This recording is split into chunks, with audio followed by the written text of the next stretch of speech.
Bonjour tout le monde et bienvenue. La question du jour c'est Hélène, qu'est-ce que l'ego?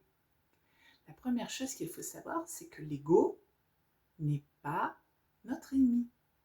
L'ego, c'est une structure mentale protectrice qui prend naissance dans la petite enfance. L'ego, c'est comment je m'identifie à tout d'abord papa-maman, puis la famille, puis l'éducation nationale, sociétale, religieux, culturelle, le pays dans lequel je vis, etc.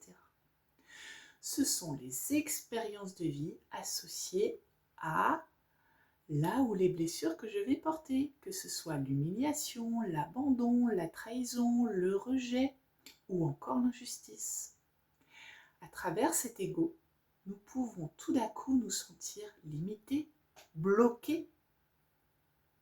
À travers cette vidéo, tout comme à travers l'accompagnement que je vous propose, c'est de regarder cet ego avec bienveillance, sans jugement, afin de progressivement nous en libérer. Cet ego a plusieurs casquettes. Je vais juste vous citer quelques exemples ici et maintenant. Tout d'abord, par exemple, la réactivité spontanée. Une situation se présente, sans réfléchir, je réagis.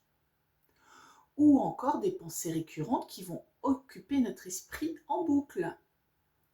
Ou bien encore, parfois, nous allons porter des masques pour essayer de plaire. Ou encore de nous protéger. L'ego va aussi chercher à combler un vide intérieur. Des casquettes, il en a plein.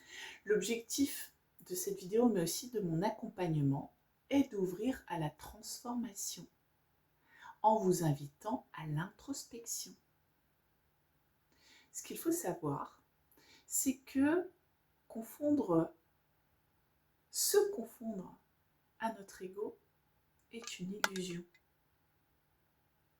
Et moi, je vous invite à écouter davantage la voix de votre âme.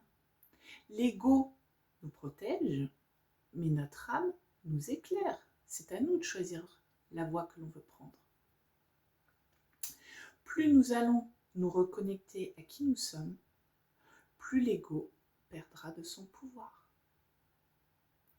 Je vais vous laisser méditer à ce que je viens de vous partager. Je vous souhaite une très belle journée. N'hésitez pas à me poser davantage de questions et je vous dis à très bientôt.